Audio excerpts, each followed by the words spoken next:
Okay, here are some things you should ask from yourself. So we're talking about a lot like what the dojo is asking from you. What should you ask about yourself?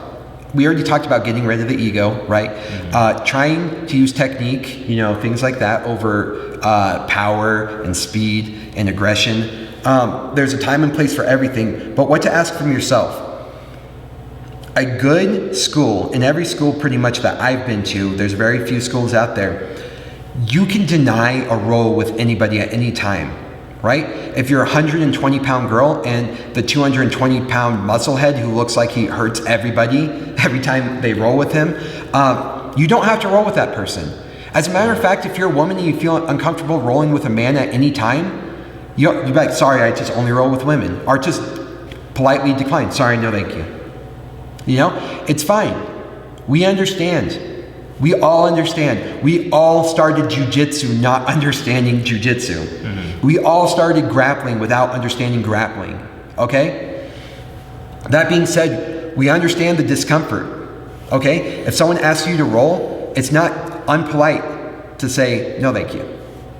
I don't want to roll, right? Or I'm going to sit this one out, mm-hmm. right? There's lots of ways to approach it. I know that my wife, right, she's a smaller girl, a smaller frame, and she turns down some rolls with people that she thinks are kind of a little bit more spastic.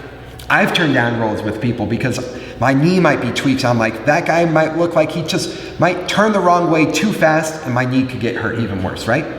Feel free to turn down rolls. Feel free to get the most out of your experience at the gym that you're paying for. Right? You're going to be asked to get put into uncomfortable situations, but ultimately you're in charge of where you get put, right? Yep. So do you have anything? Yeah, I think at the end of the day, when you're rolling, it's a relationship of trust, right?